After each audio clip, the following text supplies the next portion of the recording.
listen for anything because, hello.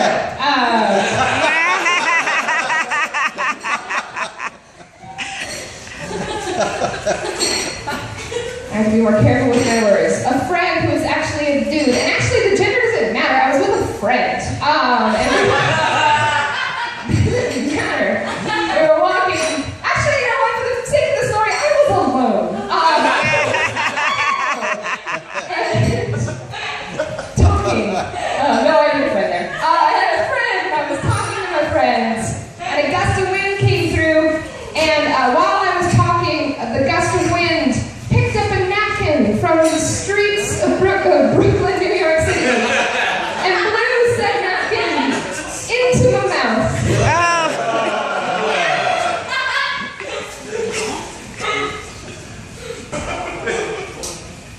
Oh God. It's into my mouth, and you guys. So much horrible things can happen in New York City, but they happen to so many people that you'll never get a reaction to the horrible thing that's happening to you. So the street napkin came into my mouth. I threw it down on the ground and I looked around immediately and everybody was like, out of the way.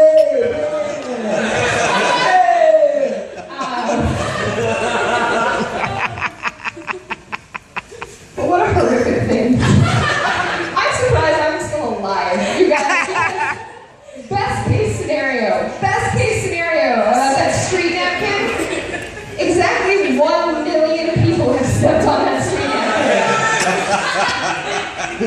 Worst case scenario for that street napkin, a rat picked it up and used it to wipe its mouth. And then laid it down for a pigeon to wipe its feet on. And then it went into my mouth.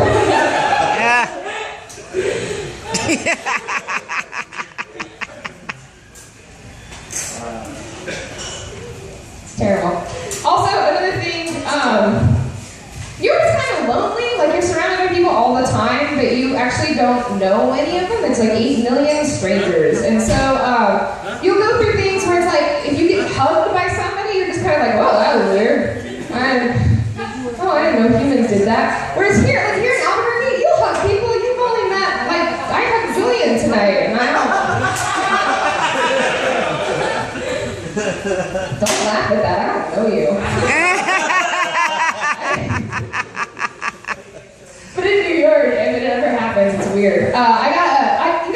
Okay, again, I guess this is a question for the ladies. Have you guys, any ladies here ever gotten a haircut at an Aveda salon?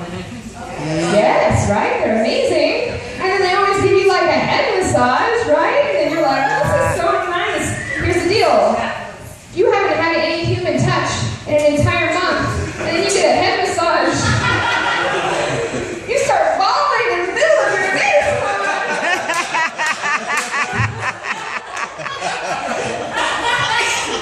And your tears smell like their products. So it's still kind of a win. It's weird. It's very weird. I was on a subway next to a guy who was falling asleep. And it wasn't even like he was like nodding off forward. He was nodding off toward my shoulder. Which is okay, but at the same time, like, don't touch me, stranger. But after having that Aveda haircut, eventually I started being like,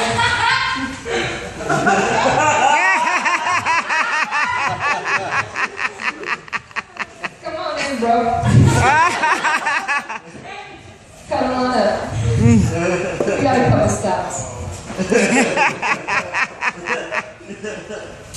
I want to tell the story because my mom's here. But I'm going to tell the story even though my mom's here. So Mom, anything I say for the next minute and a half is complete fiction.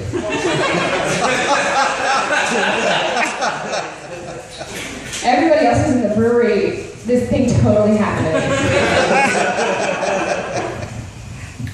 A separate night from the dude sleeping near my shoulder night. I was on the subway, and a gentleman, I was on a pretty much empty subway. There was like, if you imagine that this entire brewery was a subway car, the actual makeup would be like any other night that comedy was going on in town. So there'd be way less people. I mean that here and in Brooklyn. Nobody goes to comedy. Anyway, so the subway car is pretty much empty. This guy gets on the subway. He sits directly next to me, and I do like the nice Midwestern smile. Oh, like, I know that you're here, and I will no longer talk to you. And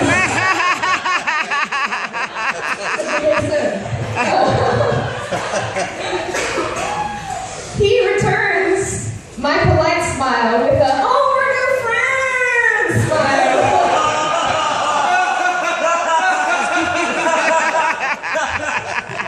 And I'm like, oh, now's the time to not make eye contact.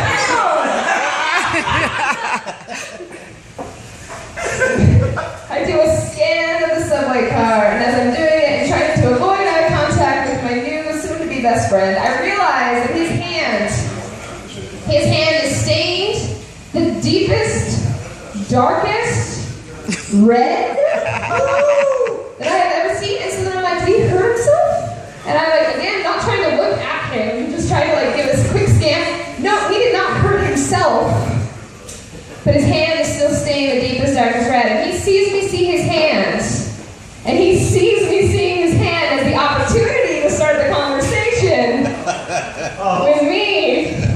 And so he looks at me, he was standing his hand, he looks at me, and he goes,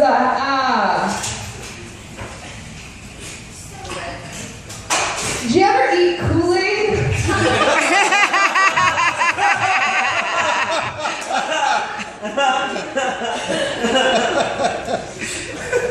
And I said, what?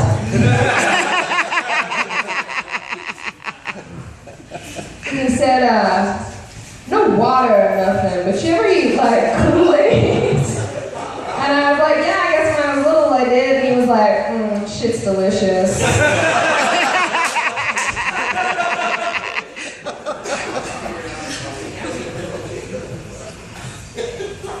Thank you, Daddy.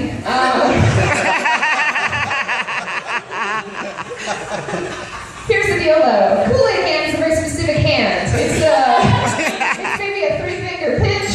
That's where you get to say it. This gentleman's hand looked like he had punched through the chest of a foe.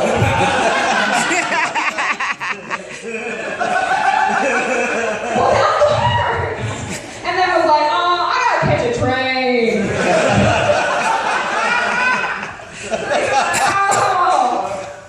Well, if anybody asks, I'm just gonna be like, you ever eat Kool-Aid?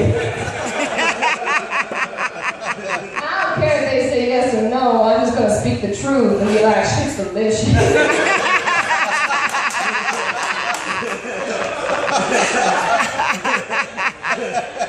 Which he's right. I mean, eating Kool-Aid is delicious, he's not wrong. But I'm glad we're not friends. I live in an apartment in Brooklyn where I do not have a door. I have a curtain instead of a door. And when I tell this joke in Brooklyn and I start out that way, everybody in that entire neighborhood goes,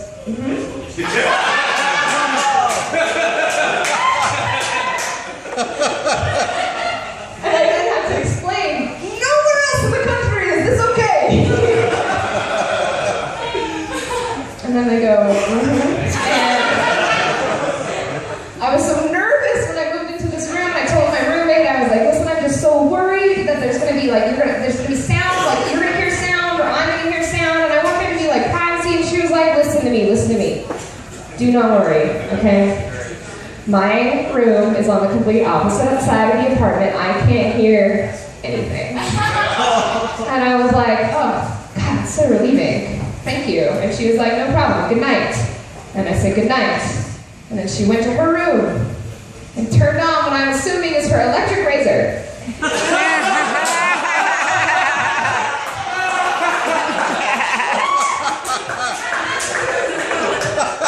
I need a new one of those. For like 20 minutes.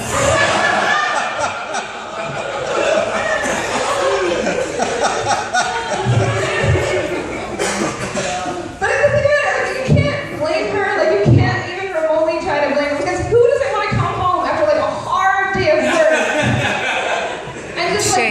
myself a fade.